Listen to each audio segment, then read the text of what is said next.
Hello അസ്സാം വലൈക്കും welcome back to Nisha's time pass. അപ്പോൾ എല്ലാവരും സുഖമായിട്ടിരിക്കുകയെന്ന് വിചാരിക്കുകയാണ്. 2-3 ദിവസത്തെ ഗ്യാപ്പിന് ശേഷമാണ് കേട്ടോ ഇപ്പോൾ വീഡിയോ ചെയ്യുന്നത്. എല്ലാവരും ചോദിക്കാൻ തുടങ്ങിയിട്ടുണ്ടായിരുന്നു എവിടെ പോയി എന്ന്. ഓരോരോ കാരണങ്ങൾ കൊണ്ട് അങ്ങനെ നീണ്ടുപോയതാണ് കേട്ടോ. നമ്മൾ ചെയ്യുന്ന കാര്യം ഇങ്ങനെ സ്ഥിരമായിട്ട് അങ്ങനെ ചെയ്യുമ്പോൾ നല്ല ഉഷാറിൽ പോകട്ടോ. ഇടയ്ക്ക് എന്തെങ്കിലുമൊക്കെ ഒരു ബ്രേക്ക് വന്നിട്ടുണ്ടെങ്കിൽ പിന്നെ ഭയങ്കര മടിയാണ് വീഡിയോ എടുക്കാനും. വീഡിയോൻ്റെ നല്ല എല്ലാ കാര്യം അങ്ങനെ തന്നെ ആവില്ലേ. അപ്പോൾ കുറച്ച് മടി പിടിച്ചിട്ടൊക്കെ അങ്ങനെ നീണ്ടുപോയതാണ് വീഡിയോ എന്നാണ് പറഞ്ഞു വരുന്നത്. അപ്പോൾ ഇന്നത്തെ വീഡിയോ കണ്ടിട്ട് നിങ്ങൾക്ക് ഇഷ്ടമാവണമെങ്കിൽ ഒന്ന് ലൈക്ക് ചെയ്തിട്ട് സപ്പോർട്ട് ചെയ്യേണ്ടിയിട്ടാണ്. അപ്പോൾ ഇതാ രാവിലെ മോർണിംഗ് വീഡിയോ ഒക്കെ എടുക്കാമെന്നൊക്കെ വിചാരിച്ചിങ്ങാണ്ട് ക്യാമറ ഒക്കെ സെറ്റ് ചെയ്ത് ഇറങ്ങിയതാണ്. ഇന്നത്തെ ചായക്കടി അത്ര സ്പെഷ്യലൊന്നുമില്ല, നമ്മൾ വീട്ടിലെപ്പോഴും ഉണ്ടാക്കുന്ന സംഭവം തന്നെ കേട്ടോ. മലപ്പുറത്തുകാരുടെ സ്വന്തം നീർദോശ എന്ന് നമ്മളിവിടെ പറയൂല കേട്ടോ. പക്ഷേ എങ്കിൽ പുറമെയുള്ളവർക്ക് മനസ്സിലാവണമെങ്കിൽ അങ്ങനെ പറയണമല്ലോ. സാധാ ദോശ എന്ന് തന്നെ പറയലുള്ളൂ.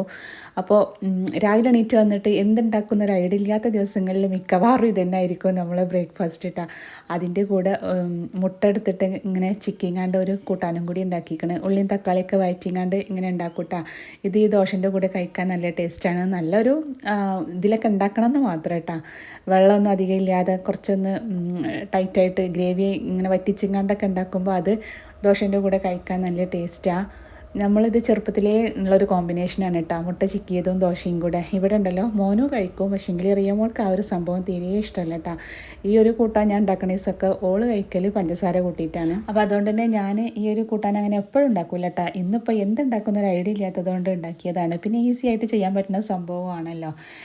രാവിലത്തെ കാര്യം അങ്ങനെയാണല്ലേ, ഒരാൾക്ക് പറ്റുമ്പോൾ ഒരാൾക്ക് പറ്റില്ല, അങ്ങനെയൊക്കെ ഉണ്ടാവുമല്ലോ. അപ്പോൾ നമുക്ക് പിന്നെ ഉണ്ടാക്കാനും മടിയാണല്ലോ. അപ്പോൾ അതുകൊണ്ട് കൂടുതലും മക്കളെല്ലാവരും കഴിക്കണത് എന്താ അത് നോക്കിയിട്ട് തന്നെയാണ് ഉണ്ടാക്കുക കേട്ടോ.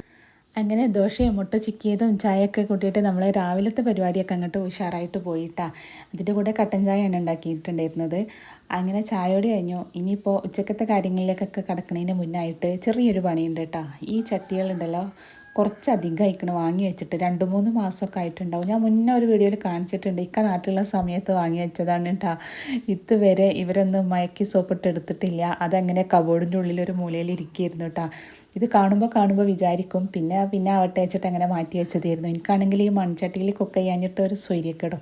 അപ്പോൾ ഞാൻ വിചാരിച്ചു ഇന്നിപ്പോൾ എന്തായാലും വേണ്ടിയില്ല, എല്ലാ തിരക്കുകളും മാറ്റി വെച്ചിട്ട് ഇത് നിന്നിട്ട് ശരിയാക്കി എടുക്കാമെന്ന്. പിന്നെ മൺചട്ടി മയക്കൽ ഒറ്റ ഒരു സ്റ്റെപ്പ് കൊണ്ട് കഴിയണ സംഗതിയല്ലല്ലോ. അതുകൊണ്ട് ഫസ്റ്റ് സ്റ്റെപ്പായിട്ട് ഇതൊന്ന് നല്ല വെള്ളത്തിൽ മുക്കി വെക്കുക, അതാണ് കേട്ടോ ആദ്യം ചെയ്യണ പരിപാടി. അപ്പോൾ അതൊന്ന് ചെയ്യാമെന്ന് വിചാരിച്ചിങ്ങാണ്ട് കബോർഡിൻ്റെ ഉള്ളിൽ നിന്ന് 2 ആളെ എടുത്തിട്ടുണ്ട്. നല്ല ഉറങ്ങി ക്ഷീണിച്ചിരിക്കണ പോലെ ഇരിക്കുകയായിരുന്നു. മാസങ്ങളോളമായി അതിൻ്റെ ഉള്ളിൽ അങ്ങനെ ഇരിക്കണം കേട്ടോ. അപ്പോൾ ഒന്നുകൊണ്ട് പൊടി തട്ടി ഒന്ന് കുളിപ്പിച്ചെടുക്കണുണ്ട് കേട്ടോ. എന്നിട്ടാണ് ഇവരെ വെള്ളത്തിൽ മുക്കി വെക്കാനും വേണ്ടിയിട്ട് പോകുന്നത്. കുറേ ദിവസമായല്ലോ അങ്ങനെ ആ ഒരു മൂലയിൽ ഇവരെ ഇനി അങ്ങനെ ഇരുത്തിയാൽ ശരിയാവില്ല. ഇതിൽ കുക്ക് ചെയ്യാഞ്ഞിട്ട് എനിക്കൊരു സമാധാനമില്ല. അപ്പോൾ അതാ കഴുകിയപ്പോഴാണ് മോന് പറയണത് അതിൻ്റെ അടിയിൽ എന്താ പറയുക ചോരുന്നുണ്ട് ഉമ്മച്ചി, അവിടെ ഹോളുണ്ടെന്നൊക്കെ പറയണം കേട്ടോ. അപ്പോൾ ഒന്ന് പൊന്തിച്ച് നോക്കിയതാ. ഓൻ വെറുതെ പറയട്ടെ നമ്മളെ പേടിപ്പിക്കാൻ വേണ്ടിയിട്ട്. പാത്രങ്ങൾക്ക് എന്തെങ്കിലുമൊക്കെ ഡാമേജ് എന്ന് പറഞ്ഞാൽ എനിക്കത് നല്ല സങ്കടമാവുന്നു എനിക്കറിയാം. അപ്പോൾ ഒന്ന് പറ്റിച്ചതാ. ഞാൻ അതിൽ വെള്ളം നിറച്ചിങ്ങാണ്ട് അടിയിലൊന്ന് നോക്കുകയാണ്. പഠിച്ചോനെ ഏതെങ്ങാനും കേട് വന്ന് പോയിട്ടുണ്ടെങ്കിൽ ഒരു വിഷമമില്ല അല്ലേ. ചെറിയ പൈസൻ്റെ സംഭവമൊക്കെ ആണെങ്കിലും കൂടിയിട്ട് നമ്മൾ ഉപയോഗിക്കാതെ ഒറ്റ വട്ടം പോലെ യൂസ് ചെയ്യാതെ അതങ്ങോട്ട് കേടുവന്ന് പോകാമെന്ന് പറഞ്ഞാൽ ഭയങ്കര സങ്കടമല്ലേ. അപ്പോൾ ഞാൻ വെള്ളം നിറച്ചിട്ട് വീണ്ടും ഒന്നിങ്ങനെ പൊക്കി നോക്കുകയാണ് കേട്ടോ, എങ്ങനെയെങ്കിലും എവിടെയെങ്കിലും ചോർച്ചുണ്ടോയെന്ന്. പക്ഷേ അതൊന്നും ഉണ്ടായിരുന്നില്ല. ഞാൻ അടിയിലൊരു തുണിയൊക്കെ വെച്ച് തുടച്ചിട്ട് ഒന്നും കൂടി നോക്കി, പക്ഷേ കുഴപ്പമൊന്നും ഉണ്ടായിരുന്നില്ല കേട്ടോ. വെറുതെ പറഞ്ഞതാ. അപ്പോൾ ഇതാ ബക്കറ്റിൽ ഇനിയിപ്പോൾ കുറച്ച് വെള്ളം നിറച്ചിട്ട് ഇവരെ 2 ആളെ ഇതിലെങ്ങോട്ട് മുക്കി വെക്കുക. ഇത് ഒരു ദിവസം ഫുള്ളായിട്ട് പറ്റുമെങ്കിൽ അങ്ങനെ വെക്കുക, അല്ലെങ്കിൽ ഒരു 4-5 മണിക്കൂറെങ്കിലും ഇങ്ങനെ വെക്കുന്നത്. മൺചട്ടി കുറച്ച് ഈടോടുകൂടി നിൽക്കാനൊക്കെ നല്ലതാട്ടോ. അങ്ങനെ വെക്കുമ്പോൾ ഇതിന് ഇങ്ങനെ എയർ ബബിൾസ് പോവും. അപ്പോൾ ഈ മൺചട്ടി എന്താ പറയുക വെള്ളത്തിൽ അങ്ങനെ മുക്കി വെക്കുമ്പോൾ അവർ വെള്ളത്തിനെ അബ്സോർബ് ചെയ്തിട്ട് ഈ ചട്ടികൾക്ക് കുറച്ചും കൂടി ഒരു ബലവും ഈടൊക്കെ കിട്ടുമെന്നാണ് പറയുന്നത് കേട്ടോ. അപ്പോൾ ഞാനിത് 4-5 മണിക്കൂർ ഇതിങ്ങനെ വെള്ളത്തിൽ മുക്കി വെച്ചിട്ടുണ്ട്. അപ്പോൾ ഓരവിടെ ഇരിക്കട്ടെ. ഇനിയിപ്പോൾ അടുത്ത പരിപാടി ഇതാ സ്കൂളൊക്കെ തുറക്കാനായല്ലോ. അപ്പോൾ അതിൻ്റെ ഭാഗമായിട്ട് നമുക്ക് കുറച്ച് ക്ലീനിങ് പരിപാടികളുണ്ട്. കഴിഞ്ഞ വർഷത്തെ ബുക്കുകളൊക്കെ മാറ്റിയിട്ട് പുതിയതൊക്കെ വെക്കാനുള്ള സ്പേസൊക്കെ ആക്കണം അങ്ങനെ കേട്ടോ. അപ്പോൾ ഞാൻ വന്നിട്ട് അതൊക്കെ ഇങ്ങോട്ട് വലിച്ചു വാരിയിട്ടപ്പോൾ റിയമോൾ ഭയങ്കര കരച്ചിൽ. അവൾ ഒറ്റയ്ക്ക് ചെയ്തോളാം എന്നാണ് പറയുന്നത്. ഒക്കെ അറിയാം ഞാൻ ചെയ്യുമ്പോൾ കുറേ അധികം സാധനങ്ങൾ ഇതിൽ നിന്ന് എടുത്ത് കൊണ്ട് ഒഴിവാക്കുന്നു കേട്ടോ. ഓളങ്ങനെ ഒന്നും ഒഴിവാക്കില്ല, എല്ലാതും അവൾക്ക് വേണം. കാരണം കുറച്ചൊരു ക്രാഫ്റ്റ് വർക്കിനോടൊക്കെ താല്പര്യമുള്ള ആളാണ് കേട്ടോ. അപ്പോൾ നമ്മൾ ഒഴിവാക്കുന്ന വേസ്റ്റ് മെറ്റീരിയലൊക്കെ അവൾക്ക് ഭയങ്കര പ്രിയപ്പെട്ടതാണ്. അപ്പോൾ ഉമ്മച്ചി ഇതൊന്നും ആക്കണ്ട ഞാൻ ആക്കിക്കോളാം എന്നൊക്കെ പറയട്ടോ. അപ്പോൾ ഞാനും കൂടെ ഹെൽപ്പ് ചെയ്തെങ്ങാണ്ട് ഇതൊക്കെ ഒന്ന് അങ്ങോട്ട് സെറ്റാക്കി വെച്ച് കൊടുക്കുകയാണ്. പുസ്തകം എല്ലാം കൂടി ഇങ്ങോട്ട് കുത്തി നിറച്ച് വെച്ചിട്ട് ഇപ്പോൾ സ്റ്റഡി ടേബിളിൻ്റെ ഉള്ളിൽ സ്പേസ് ഇല്ലാതെ വയ്ക്കണം കേട്ടോ. അതിൻ്റെ ആ ഡോർ ഇങ്ങോട്ട് അടക്കാൻ പറ്റാത്ത കോലത്തിലാക്കി വെച്ചിക്കണം. അപ്പോൾ അതൊക്കെ ഒന്നുകൊണ്ട് ശരിയാക്കിയിട്ടില്ലെങ്കിൽ പറ്റൂല. ഇനിയിപ്പോൾ പുതിയ ബുക്സൊക്കെ വാങ്ങിച്ചിട്ട് വെക്കാനൊക്കെ ഉള്ളതല്ലേ. അപ്പോൾ അതൊക്കെ ഒന്നങ്ങോട്ട് ലെവലാക്കാമെന്ന് വിചാരിച്ചിട്ട് വന്നതാണ്. ഉച്ചക്കത്തെ പണികളൊക്കെ അവിടെ കിടക്കുകയാണ് കേട്ടോ. ഇതുണ്ടല്ലോ പിന്നെ ആവട്ടെ എന്നൊക്കെ വിചാരിച്ചിട്ട് അങ്ങനെ മാറ്റി വെച്ചതായിരുന്നു. 2 മാസത്തെ വെക്കേഷൻ ഉണ്ടല്ലോ, അതിൻ്റെ ഇടയിലൊക്കെ ചെയ്യാമെന്ന് അങ്ങനെ പറഞ്ഞു ഇതപ്പോൾ ഇവിടെ വെക്കേഷൻ തീരാറായി. ഇനി ഇപ്പോഴെങ്കിലും ചെയ്തിട്ടില്ല എന്നുണ്ടെങ്കിൽ ഇനി ചിലപ്പോൾ സമയം കിട്ടിയെന്നൊന്നും വരില്ല. അപ്പോൾ കിട്ടിയ ഗ്യാപ്പിൽ മക്കളെ വിളിച്ചിട്ട് ഇതൊക്കെ ചെയ്യാണ്. ഞാൻ ഒറ്റയ്ക്ക് ചെയ്താലും ശരിയാവില്ല, അവരൊറ്റയ്ക്ക് ചെയ്താലും ശരിയാവില്ല. അങ്ങനെയാണ് കേട്ടോ. ഞാൻ ഒറ്റയ്ക്ക് ചെയ്യുമ്പോൾ അവർക്ക് വേണ്ട എന്തെങ്കിലുമൊക്കെ ഉണ്ടെങ്കിൽ അത് ചിലപ്പോൾ ഞാൻ എടുത്ത് ഒഴിവാക്കിയിട്ടുണ്ടാവും. പിന്നെ അതിന് കരച്ചിലായി ബഹളമായി. അപ്പോൾ അത് പറ്റൂലല്ലോ. അപ്പോൾ അതുകൊണ്ട് അവരിവിടെ കൂടെ ഉള്ള സമയത്ത് തന്നെ ഇങ്ങനത്തെ പരിപാടികളൊക്കെ ചെയ്യാനും വേണ്ടിയിട്ട് നിൽക്കുള്ളൂ കേട്ടോ. അപ്പോൾ എന്താ പറയുക, ഞാനും അവളും കൂടി കുറച്ചൊരു അടിപിടിയൊക്കെ ആയിട്ടാണ് ഇതൊക്കെ എടുത്ത് വെക്കുന്നത്. കാരണം ഞാൻ വേണ്ടാന്ന് പറഞ്ഞതൊക്കെ അവൾക്ക് നല്ല ആവശ്യമുണ്ട്. അപ്പോൾ അതൊക്കെ എനിക്ക് വേണമെന്നൊക്കെ പറയണം കേട്ടോ. അപ്പോൾ ഒരുപാട് സാധനങ്ങൾ ഇങ്ങനെ കുത്തി നിറച്ച് വെക്കണത് എനിക്ക് അത്ര താല്പര്യമില്ലാത്ത കേസാണ്. അപ്പോൾ ചിലതൊക്കെ അവളെ കാണാതെ ഞാൻ ഒഴിവാക്കണൊക്കെ ഉണ്ട് കേട്ടോ. അങ്ങനെ വേസ്റ്റും കാര്യങ്ങളൊക്കെ മാറ്റിയിട്ട് ഈ സ്റ്റഡി ടേബിളിൻ്റെ ഉള്ളവും പുറമൊക്കെ നല്ല പോലെ ഒന്ന് അങ്ങോട്ട് തുടച്ചെടുത്തിട്ട് ആവശ്യമുള്ളത് മാത്രം അതിലേക്ക് വെക്കുകയാണ് കേട്ടോ. ഇവൾ അൽബിർ പഠിക്കണതുകൊണ്ട് തന്നെ അൽബിറിൻ്റെ മാഗസിനുകൾ ഉണ്ടാവും ഓരോ മാസവും. അപ്പോൾ അതന്നെയുണ്ട് കുറച്ച് അധികം എടുത്ത് വെക്കാൻ കേട്ടോ. അപ്പോൾ അതൊക്കെ ഇനി അവൾ അതിൽ വർക്കുകളൊക്കെ ചെയ്ത് തീർക്കാനുള്ളത് കൊണ്ട് ഒഴിവാക്കാനും പറ്റില്ല. അപ്പോൾ അതൊക്കെ സെറ്റാക്കണം. അതിൻ്റെ ഇടയിൽ ഞാൻ ഇതാ അരി ഇട്ടിട്ടായിരുന്നു പോയിട്ടുണ്ടായിരുന്നത്. അപ്പോൾ ഇതാ ചോറൊക്കെ വെന്ത് വന്നിട്ടുണ്ട്. നമ്മൾ എന്ത് പണിയെടുക്കുമ്പോഴും കുക്കിങ്ങിൻ്റെ കാര്യങ്ങൾ ശ്രദ്ധിച്ചിട്ടില്ല എന്നുണ്ടെങ്കിൽ പിന്നെ വലിയ പണിയാവുമല്ലോ.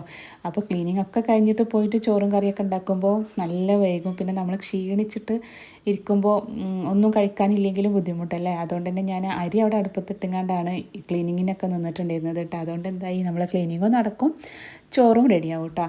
അപ്പോൾ ചോറൊക്കെ ഇങ്ങോട്ട് ഊറ്റി വെച്ചിട്ടുണ്ട്. ഇനിയിപ്പോൾ ഇതാ അടുത്ത പരിപാടി, മക്കളെ ടോയ്സ് കുറച്ചുണ്ട്, അതൊക്കെ ഒന്ന് അങ്ങോട്ട് അടുക്കി പെറുക്കി വെക്കണം. ഇതൊന്നും അല്ല കേട്ടോ, കുറച്ച് അധികം ഉണ്ട് കേട്ടോ. ഇത്രയും ടോയ്സ് ഒരു വീട്ടിലുണ്ടാവുമോ എന്ന് എനിക്കറിയില്ല. ഇക്കാക്ക് മക്കൾക്ക് ഇങ്ങനെ ടോയ്സ് കുറേ വാങ്ങി കൊടുക്കുന്നത് ഭയങ്കര താല്പര്യമുള്ള ഒരാളാണ് കേട്ടോ. അതുകൊണ്ട് തന്നെ ഞാൻ എത്ര വേണ്ടാന്ന് പറഞ്ഞാലും ആളിങ്ങനെ കൊടുത്തയക്കാൻ കൊണ്ടുവരൊക്കെ ചെയ്തുകൊണ്ടിരിക്കും. അപ്പോൾ ഇതിൽ നിന്ന് കുറേയൊക്കെ ഞാൻ ഇവർ കാണാതൊക്കെ ഈ ആക്രി ഒക്കെ കൊടുക്കുമ്പോൾ അങ്ങനെ കൊടുത്ത് കളയലുണ്ട്. പിന്നെ റിയമോൾ കൊണ്ട് വെക്കുന്നതാണ് ഇതൊക്കെ. ഇതിലുണ്ടല്ലോ ടോയ്സ് കുറേ പൊട്ടിയതും അങ്ങനെ ഇങ്ങനെയൊക്കെ ഉണ്ട്. എന്നാലും ഓൾക്ക് അതൊക്കെ പ്രിയപ്പെട്ടതാണ് കേട്ടോ. ഒരു വിധമൊന്നും അവൾ ഒഴിവാക്കാൻ തരൂല കേട്ടോ. പിന്നെ കാണാതൊക്കെ മാറ്റലാണ്.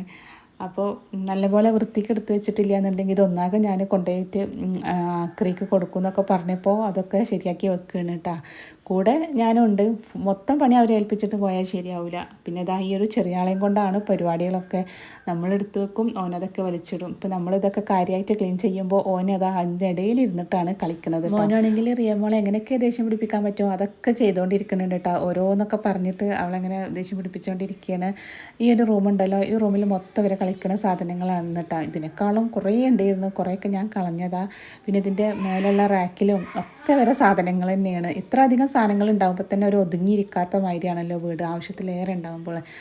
അങ്ങനെ കുറേ നേരം അതിന്മേ നിന്നിട്ടുണ്ടായിരുന്നു കേട്ടോ. അതുകൊണ്ട് തന്നെ ഇന്നിപ്പോൾ കുക്കിങ്ങൊക്കെ കുറച്ച് ലേറ്റായിട്ടുണ്ട്. പിന്നെ ധൃതിയായിട്ടുള്ള പരിപാടിയായിരുന്നു. പണിക്കാരുണ്ട് ഇന്ന്, അവർക്ക് കഞ്ഞി കൊടുക്കണതൊന്നും ഞാൻ വീഡിയോ എടുത്തിട്ടില്ല കേട്ടോ. നമ്മൾ ക്ലീനിങ് പരിപാടിക്ക് നിൽക്കുമ്പോൾ കുറേ സമയം അങ്ങനെ പോകുമല്ലോ. അപ്പോൾ അതിൻ്റെ ഇടയിൽ വീഡിയോ എടുക്കലും കൂടി ആകുമ്പോൾ അവർക്ക് ചോറൊക്കെ കൊടുക്കാൻ നേരം വെക്കുമെന്ന് വിചാരിച്ചിങ്ങാണ്ട് രാവിലെ കഞ്ഞി കൊടുക്കണമെന്നും വീഡിയോ എടുത്തിട്ടില്ല.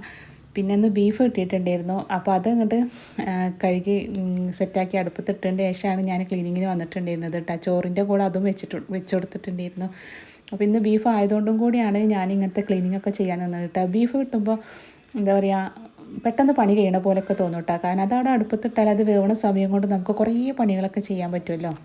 കാരണം അതിന് കുറച്ചധികം കുക്കിംഗ് ടൈം ഉണ്ടല്ലോ. അപ്പോൾ ആ ഒരു സമയം കൊണ്ട് ബാക്കിയുള്ള ക്ലീനിങ്ങൊക്കെ തീർക്കാൻ എനിക്ക് പറ്റും. അങ്ങനെയാണ് എനിക്ക് തോന്നൽ കേട്ടോ. അപ്പോൾ ബീഫ് ആവുന്ന ദിവസങ്ങളിലൊക്കെ എൻ്റെ പണി വേഗം കഴിയണ പോലെ തോന്നലുണ്ട് കേട്ടോ. അങ്ങനെ അതാ പണിക്കാർക്ക് ചോറൊക്കെ കൊടുത്തിട്ടുണ്ട്. കയ്പ്പക്ക ഉണ്ടായിരുന്നു, അത് നമ്മൾ ഫ്രൈ ചെയ്തിട്ടാണ് കേട്ടോ കൊടുക്കുന്നത്. ഉപ്പേരി ഇങ്ങനെ ഉള്ളി തക്കാളിയൊക്കെ വഴറ്റിയിട്ട് അങ്ങനെ ഉണ്ടാക്കിയാൽ ഇവിടെ കുട്ടികൾക്ക് അത്ര ഇഷ്ടമല്ല. അപ്പോൾ അതുകൊണ്ട് തന്നെ അത് മസാല തേച്ചിട്ട് പൊരിച്ചെടുത്തിട്ടുണ്ടായിരുന്നു. പിന്നെ അതിൻ്റെ കൂടെ ഓമക്കായ കറി വെച്ചിട്ട് പിന്നെ പപ്പടം, അത്രയൊക്കെ തന്നെ കേട്ടോ. അങ്ങനെ പണിക്കാർ കഴിച്ച് നമ്മൾ കഴിക്കാൻ വേണ്ടിയിട്ട് പോവുകയാണ്. പണിക്കാർക്ക് കൊടുത്ത് കഴിഞ്ഞിട്ട് നമ്മൾ ഇരിക്കുമ്പോഴാണ് ഒരു ആശ്വാസത്തിൽ ഫുഡ് കഴിക്കാൻ പറ്റിയ കേട്ടോ. അപ്പോൾ അതുകൊണ്ട് എപ്പോഴും അവരത് കഴിഞ്ഞിട്ടേ കഴിക്കാൻ വേണ്ടിയിട്ട് ഇരിക്കുള്ളൂ കേട്ടോ. അപ്പോൾ ഇന്നത്തെ ഒരു ദിവസം തന്നെ ഒരു റാഹത്തായിട്ട് തോന്നുന്ന ദിവസമായിരുന്നു. നമ്മൾ മനസ്സിൽ പ്ലാൻ ചെയ്ത പോലെ കുക്കിങ്ങും ക്ലീനിങ്ങും എല്ലാതും നല്ല രീതിയിലാണ് കഴിഞ്ഞപ്പോൾ ഒരു സമാധാനം കേട്ടോ. വീടിൻ്റെ ഓരോരോ ഏരിയ ആയിട്ട് ഓരോ ദിവസം ഇങ്ങനെ ക്ലീൻ ചെയ്ത് പോരുമ്പോൾ നല്ലൊരു റാഹത്താണല്ലോ. ഒന്നാകെ ഇങ്ങോട്ട് വലിച്ച് ഇട്ടിട്ട് ഒന്നിച്ച് ക്ലീൻ ചെയ്യാമെന്ന് പറഞ്ഞാൽ അത് നടക്കില്ല. ചെറിയ കുട്ടികളുണ്ടെങ്കിൽ തീരെയും പറ്റില്ല കേട്ടോ. അപ്പോൾ നമ്മൾ നനച്ചുളിയൊക്കെ കഴിഞ്ഞിട്ട് ഇപ്പോഴാണ് ഇതൊക്കെ ഒന്നിട്ട് ശരിയാക്കി എടുക്കുന്നത്. അപ്പോൾ ഇൻഷാല്ലാ ഇത്രേ ഉള്ളൂ കേട്ടോ നമ്മൾ ഇന്നത്തെ വീഡിയോ. ഇതുണ്ടല്ലോ നമ്മൾ അപ്പുറത്തെ വീട്ടിൽ നിന്ന് അമ്മായി കൊണ്ടു തന്നതായിരുന്നു. അവിടെ നല്ല റംബൂട്ടാനൊക്കെ ഉണ്ടായിക്കണം കേട്ടോ. അപ്പോൾ മോനക്ക് നല്ല ഇഷ്ടമായിക്കണം. അപ്പോൾ അത് ഞാനിങ്ങനെ കത്തി വെച്ചിട്ട് മുറിച്ചിട്ട് കൊടുക്കുകയാണ്. ഉള്ളിലത്തെ കുരു പെടാൻ പറ്റില്ലല്ലോ. അപ്പോൾ ഇന്നത്തെ വീഡിയോ ഇഷ്ടമായിക്കണമെങ്കിൽ ലൈക്ക് ചെയ്യാൻ മറക്കരുത്. ഇൻഷാ അല്ലാഹ് പുതിയ വീഡിയോയിൽ കാണാം. അസ്സലാമു അലൈക്കും. Thank you.